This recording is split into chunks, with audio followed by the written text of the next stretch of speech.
Assalamualaikum warahmatullahi wabarakatuh. Di sini kami kelompok 10 ingin mempresentasikan mengenai analisis pengendalian kualitas menggunakan pendekatan metode Six Sigma, FMEA, dan TRIS untuk mengurangi jumlah cacat pada produk lilin aromaterapi di UD Pesona Wangi Alami Surabaya. Mata kuliah pengendalian dan penjaminan mutu dengan dosen pengampu Ibu Isna Nugraha STMT. Nah, sebelumnya di sini perkenalkan untuk anggotanya, untuk saya sendiri yaitu Tantri Nisha Ambarwati dengan NPM 23089. Saya Julia Kawida Asuti dengan NPM 23062. Saya Nabila Maharani Zalia Putri dengan NPM 23086. Oke, di bab satu pendahuluan yaitu dalam era industri modern, kualitas produk merupakan faktor penting dalam menentukan keberhasilan perusahaan di tengah persaingan pasar yang semakin ketat. Konsumen saat ini tidak hanya mempertimbangkan harga dan tampilan, tapi juga daya tahan, keamanan bahan, dan dampak lingkungan produk. Oleh karena itu, diperlukan sistem pengendalian kualitas yang terencana dan berkelanjutan untuk meminimalkan kesalahan produksi. Pengendalian kualitas yang mampu meningkatkan kepercayaan konsumen dan memperkuat citra merek perusahaan. Selain itu, kualitas produk yang konsisten juga berperan dalam meningkatkan daya saing perusahaan. Budaya Pesona Wangi Alami Surabaya merupakan UMKM yang produksi lilin aromaterapi dengan fungsi sebagai aromaterapi, dekorasi, dan pengharum ruangan. Produk yang dan minyak ideal sehingga aman bagi kesehatan dan ramah lingkungan. Pendekatan ini sejalan dengan konsep produk berkelanjutan dan mendukung penerapan praktik industri hijau pada skala UMKM. Hasil observasi menunjukkan bahwa proses produksi lilin aromaterapi di UD Pesona Wangi Alami masih menghadapi kendala pengendalian kualitas. Beberapa cacat produk yang sering terjadi meliputi permukaan lilin tidak rata, warna pudar, lilin retak, dan suhu tenggelam. Kondisi tersebut menunjukkan adanya variasi proses yang belum terkendali dan berdampak pada peningkatan biaya produksi serta penurunan kepuasan pelanggan. Permasalahan kualitas yang berulang menandakan perlunya pendekatan sistematis yang berbasis data untuk mengidentifikasi penyebab cacat utama cacat produk. Tanpa pengendalian yang terstruktur, perusahaan berisiko mengalami pemborosan bahan baku dan waktu proses produksi. Oleh karena itu, metode peningkatan kualitas yang terukur sangat dibutuhkan untuk menjaga stabilitas proses produksi. Pendekatan ini juga berperan dalam mempertahankan daya saing perusahaan. Agar hasil perbaikan lebih komprehensif, Six Sigma perlu didukung dengan metode FMEA untuk mengidentifikasi risiko kegagalan proses dan menentukan prioritas perbaikan melalui nilai RPN. Penerapan FMEA juga meningkatkan keandalan sistem produksi dengan menekan kesalahan berulang. Selain itu, metode TRIS digunakan untuk merancang solusi inovatif berdasarkan analisis kontradiksi teknis dari permasalahan yang telah diidentifikasi. Kombinasi metode Six Sigma, FMEA, dan TRIS terbukti mampu menurunkan tingkat kecacatan produk serta meningkatkan stabilitas dan efisiensi proses produksi. Dengan adanya penelitian ini, diharapkan UD Pesona Wangi Alami memperoleh rekomendasi perbaikan proses produksi yang terukur dan berbasis data untuk menurunkan cacat produk, meningkatkan efisiensi operasional, serta lilin aromaterapi. Lalu di sini ada rumusan masalah yang pertama, apa saja jenis dan penyebab cacat produk yang terjadi pada proses produksi lilin aromaterapi di UD Pesona Wangi Alami Surabaya. Yang kedua, bagaimana penerapan metode Six Sigma dengan dukungan FMEA dalam menganalisis dan menentukan prioritas perbaikan mutu produk. Yang ketiga, bagaimana penerapan prinsip TRIS dapat menghasilkan solusi inovatif untuk mengurangi jumlah cacat produk dan meningkatkan efisiensi produksi di UD Pesona Wangi Alami Surabaya. Tujuan penelitian yang pertama, mahasiswa dapat mengidentifikasi jenis ada proses produksi aromaterapi di UD Pesona Wangi Alami Surabaya. Yang kedua, mahasiswa dapat menerapkan metode Six Sigma dan FME dalam menganalisis tingkat risiko kegagalan serta menentukan prioritas perbaikan kualitas produk. Yang ketiga, mahasiswa dapat mengembangkan solusi perbaikan yang inovatif menggunakan metode TRIS sehingga dapat menurunkan jumlah cacat dan meningkatkan kualitas produk secara berkelanjutan. Lalu di sini ada tinjauan pustaka yang pertama kualitas. Kualitas merupakan kata kunci utama dalam setiap bentuk persaingan industri. Yang kedua ada pengendalian kualitas, yaitu merupakan kegiatan untuk memastikan bahwa kebijakan perusahaan dalam hal standar kualitas tercermin pada hasil akhir produk. Yang ketiga ada Six Sigma, yaitu dibagi menjadi 5. Yang pertama define. Define adalah mengidentifikasi karakteristik kualitas kunci yang berhubungan langsung dengan kebutuhan spesifik dari pelanggan dan menentukan tujuan. Yang kedua measure. Measure berupa tahap pengukuran yang dilakukan melalui pengambilan sampel yang dilakukan oleh perusahaan pada periode waktu tertentu. Toolsnya yaitu seperti control chart dan DPMO. Yang ketiga ada analyze, merupakan tahap identifikasi penyebab masalah terkait kualitas dengan tools seperti Fishbone dan Proof, merupakan fase yang berguna untuk mengembangkan ide dan penerapan perbaikan serta validasi perbaikan. Yang kelima, kontrol merupakan fase pengaturan proses satu perbaikan produk serta pemantauan kinerja yang sedang berjalan. Next. Lalu di sini ada 7 basic tools, yaitu 7 alat statistik sederhana yang digunakan untuk membantu mengidentifikasi, menganalisis, dan mengendalikan masalah kualitas dalam proses produksi. Di sini ada 7, yaitu Chickset, histogram Pareto, Fishbone, scatter, kontrol, sama flowchart. Lalu yang ketiga ada FMEA, yaitu alat yang berguna untuk merencanakan dan melakukan sistem pemeliharaan preventif. Yang keenam ada TRIS, adalah metode untuk menemukan solusi baru terhadap suatu masalah. Next. Lalu yang ketiga di sini ada jenis penelitian, yaitu menggunakan pendekatan deskriptif yang dikombinasikan dengan Six Sigma, DMAIC, FMEA, dan TRIS untuk menganalisis permasalahan kualitas tidak cacat produk serta menghasilkan solusi perbaikan yang berkelanjutan. Untuk sumber data penelitian yaitu menggunakan data primer Dan data sekunder, analisis pengendalian kualitas produk lilin aromaterapi di UUD Pesona Wangi Alami. Data primernya itu melalui observasi wawancara dan kuesioner. Itu meliputi alur dan kapasitas produksi, jenis dan jumlah cacat, karakteristik produk, hasil wawancara pemilik dan karyawan, penilaian FMEA, serta faktor penyebab cacat dan tindakan pengendalian. Untuk data sekunder itu diperoleh dari dokumen dan literatur. Next. Lalu di sini ada flowchart-nya. Ya, yaitu dengan mulai dari lapangan dan selanjutnya pengumpulan data itu ada 5.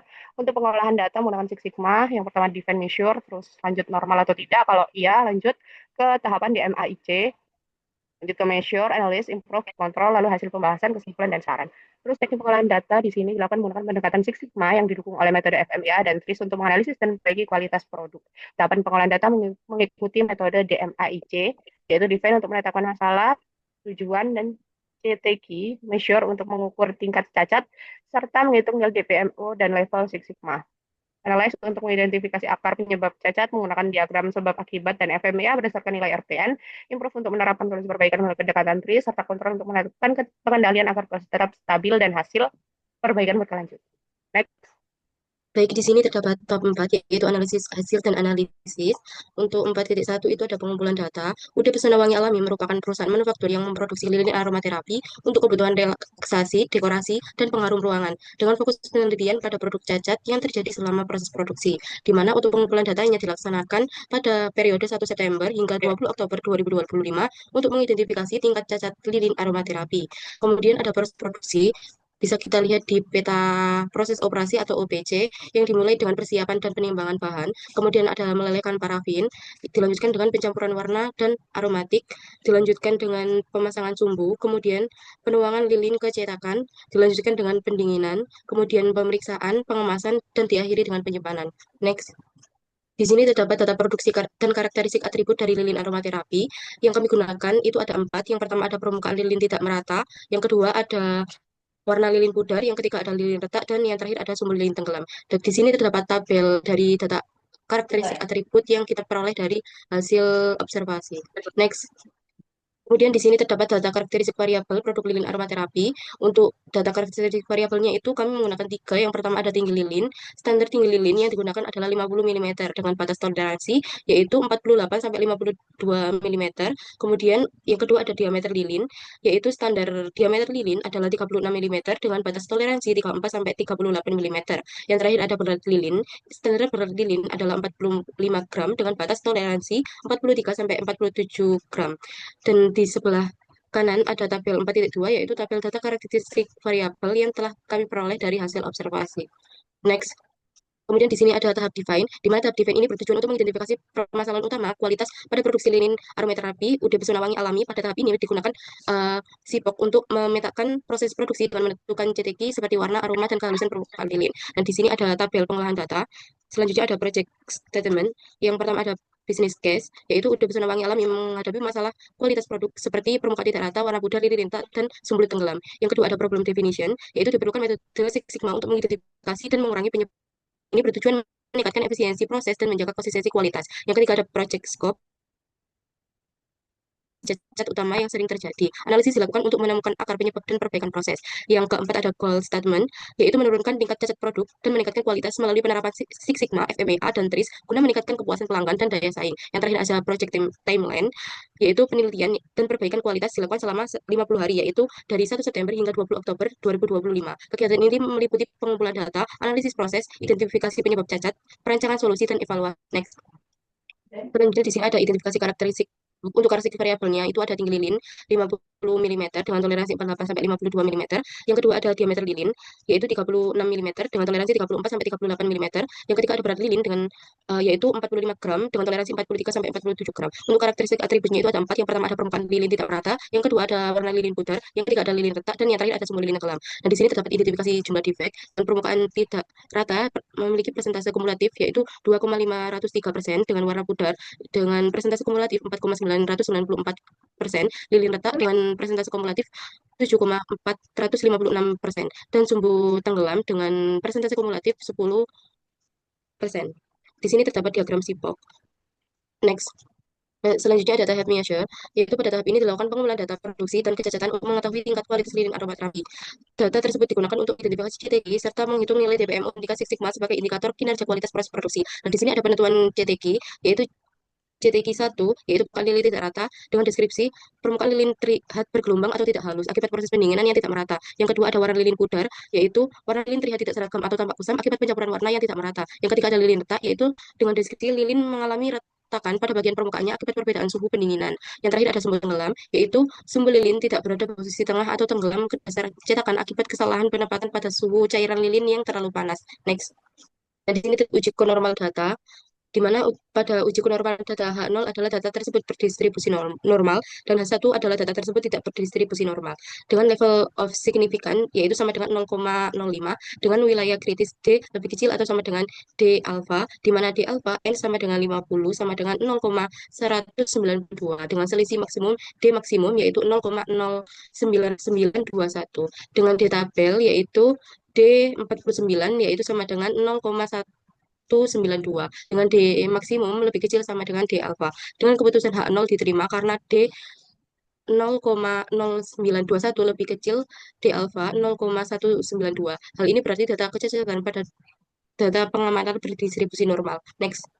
Di sini ada perhitungan peta P, di mana untuk perhitungan peta kendali P ini masih terdapat eh, hasil analisis yang menunjukkan adanya titik di luar batas kendali, yaitu pada pengamatan ke-25 dengan proporsi cacat 0,1087 sedangkan P bar yaitu sebesar 0,062. Next.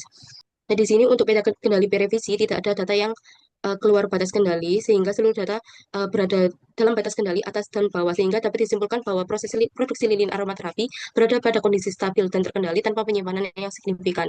Next. Nah, di sini untuk perhitungan nilai kapabilitas yaitu menggunakan peta kontrol X dan R. Di mana untuk peta kontrol X, di sini terdapat eh, data yang masih keluar batas dari atas dan bawah, sehingga diperlukan adanya peta kontrol X revisi. Next. Nah, di sini peta kontrol R juga sama. Di peta kontrol R masih terdapat data yang keluar batas kendali atas, sehingga diperlukan adanya peta kontrol R revisi. Next. Nah, di sini untuk perhitungan kapabilitas dapat dilihat pada proses capability report for AD pada analisis kapabilitas proses dengan software Minitab, sehingga dapat disimpulkan bahwa JP lebih kecil 1,0 sama dengan 0,5435 lebih kecil 1,0 sehingga proses dikatakan tidak capable. Dengan CPK lebih kecil CP sama dengan 0,530 lebih kecil 0,543 sehingga proses dikatakan tidak tepat dengan spesifikasi limit. Yang terakhir, 1 per CP sama dengan 1 per 0,5435 sama dengan 1,839 sama dengan 184% dari spesifikasi yang terpakai proses. Next. Di sini terdapat perhitungan peta kendali U, sama seperti tadi, masih terdapat data yang keluar dari batas kendali atas, perlukan adanya revisi peta kendali U. Next. Nah, di sini pada revisi peta kendali U tidak ada data yang keluar dari UCL dan LCL sehingga proses produksi lilin aromaterapi dinyatakan terkendali secara statistik di atas. Di sini perhitungan DPP siksa di mana untuk perhitungan data secara keseluruhan nilai DU sama 0,0641 kemudian total opportunities atau TOP yaitu sebesar 1,884, kemudian ada DPO yaitu sebesar 0,0160, kemudian ada DPMO yaitu sebesar 18,2 dan yang terakhir ada nilai Six Sigma yaitu sebesar 3,6440. Next. Kemudian di sini kita masuk dalam tahap analyze, di mana tahap analyze ini dilakukan untuk mengidentifikasi akar penyebab dari cacat produk lilin aromaterapi dan menentukan prioritas perbaikannya. Nah, di sini untuk awal terdapat diagram Pareto chart, di mana presentasi kumulatif dari jenis defek permukaan tidak rata yaitu sebesar 2,5%, warna pudar sebesar 4,994%, lilin retak sebesar 7,456%, dan sumbu tenggelam sebesar 10,00%. Di sini untuk diagram Paretonya sendiri menunjukkan bahwa jenis cacat lilin aromaterapi yaitu permukaan tidak rata, warna pudar, lilin retak, dan sumbu tenggelam. Cacat sumbu tenggelam memiliki persentase tertinggi sebesar 25,44% sehingga menjadi cacat paling dominan. Oleh karena itu, fokus perbaikan diarahkan pada penyebab cacat sumbu tenggelam sebelum menangani cacat lainnya.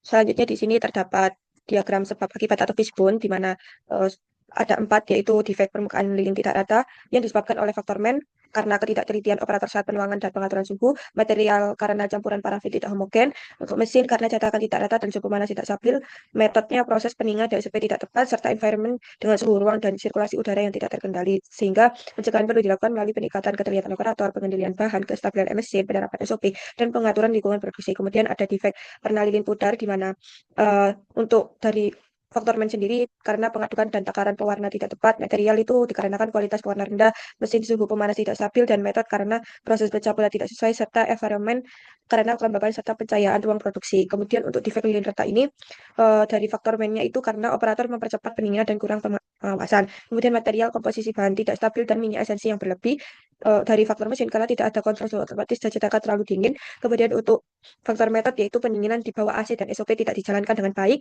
dan dari faktor environment atau lingkungan yaitu suhu ruangan terlalu dingin dan kelembapan tinggi. Yang terakhir terdapat defek sumbu tenggelam di mana dari faktor mesin sendiri yaitu karena penempatan dan panjang sumbu tidak tepat, kemudian material sumbu terlalu tipis dan terlalu encer, mesin tidak adanya penjepit atau penahan sumbu, metode penuangan pada suhu terlalu tinggi dan tanpa menguji sumbu, serta dari environment sendiri aliran udara dan area kerjanya itu tidak stabil. Kemudian di sini terdapat analisis menggunakan FMEA, di mana ketika kita telah melakukan analisis FMEA itu ditemukan RPN tertinggi, yaitu pada cacat sumbu lilin tenggelam dengan potensi efek kegagalan ini tidak menyala. Jadi dengan cacat tersebut itu tinggi RPN-nya atau tinggi resiko dikembalikan oleh konsumen. Jadi faktor penyebabnya dari mesin dengan tidak adanya penjepit atau penahan sumbu dengan RPN 128. Jadi dengan nilai RPM 128 ini, di mana penyebab utamanya berasal dari faktor mesin karena tidak adanya penjepit itu tadi. Kondisi ini menunjukkan bahwa aspek perawatan memiliki pengaruh besar terhadap kestabilan posisi sumbu selama proses penuangan lilin cair. Oleh karena itu, prioritas perbaikan yang harus didahulukan adalah penambahan atau perbaikan alat penjepit sumbu agar posisi sumbu tetap stabil selama proses produksi. Kemudian terdapat tahap improve. Di sini tahap improve kami gunakan metode TRIS. Nah, tahap improve ini untuk mengoptimalkan cacat produk dengan nilai RPN tertinggi yaitu RPN 128 di sumbu tenggelam. Jadi berdasarkan hasil analisis PMA tadi, digunakanlah metode TRIS ini untuk memecahkan permasalahan yang inventif. Untuk mengatasi permasalahan ketidakstabilan posisi sumbu lilin yang disebabkan oleh tidak adanya alat penjepit sumbu, suhu penuangan yang terlalu tinggi, serta ketidak operator, permasalahan ini dimulaikan dalam kontradiksi TRIS dengan improving parameter yaitu stability of the object atau kestabilan posisi objek, dan worsening parameternya itu complexity of device atau kerumitan alat. Nah, berdasarkan matriks kontradiksi, diperoleh prinsip 15 atau dynamization, fleksibilitas atau kemampuan beradaptasi, yaitu dengan meningkatkan fleksibilitas alat penahan sumbu. Kemudian digunakan juga prinsip 28, yaitu mechanic substitution atau penggantian cara manual dengan sistem mekanis, dan yang terakhir terdapat prinsip 35 atau parameter change atau perubahan parameter, yaitu dengan melakukan perubahan pada parameter desain penahan sumbu seperti ukuran, bentuk, ketebalan maupun material yang digunakan. Dan yang terakhir yaitu terdapat tahap kontrol, di mana tahap kontrol sendiri merupakan tahap akhir dari metode Six Sigma yang bertujuan untuk memastikan bahwa hasil perbaikan pada tahap improve dapat dipertahankan. Pada tahap ini, solusi yang telah dihasilkan melalui penerapan TRIS diintegrasikan ke dalam proses produksi sebagai standar kerja yang baru. Fokus pengendalian diarahkan pada kestabilan posisi sumbu lilin selama proses penuangan agar cacat sumbu lilin tenggelam tidak kembali muncul. Nah, pengendalian dilakukan dengan pemantauan proses produksi menggunakan peta kendali yang menunjukkan bahwa seluruh titik pengamatan berada dalam batas kendali, sehingga proses produksi dinyatakan terkendali secara statistik setelah perbaikan diterapkan. Selain itu, dilakukan juga penetapan prosedur operasional atau SOP terkait penggunaan alat penjepit sumbu dan pengaturan proses penuangan. Dengan adanya tahap kontrol, perbaikan yang telah dilakukan tidak hanya bersifat sementara, tetapi dapat dijaga secara konsisten untuk menjaga peningkatan kualitas produk lilin aromaterapi di UD Pesona Wangi Alami secara berkelanjutan.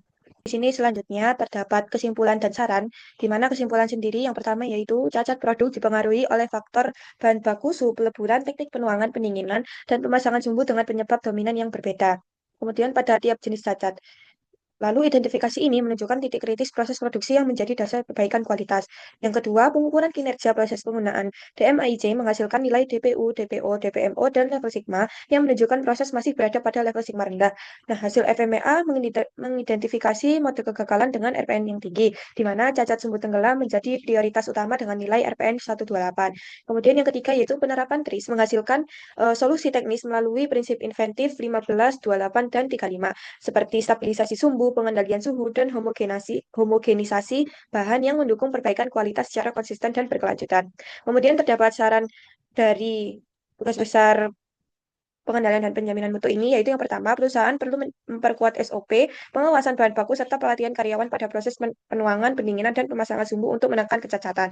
Kemudian yang kedua, yaitu evaluasi kualitas disarankan dilakukan secara berkala melalui perhitungan sigma level, prioritas RPN tinggi, audit kualitas, dan pencatatan data yang lebih terstruktur. Kemudian yang ketiga yaitu TRIS dapat digunakan sebagai pedoman perbaikan berkelanjutan melalui penerapan solusi teknis dan pelibatan karyawan dalam pengembangan inovasi proses. Baik, kurang lebihnya kami mohon maaf. Sekian dan terima kasih.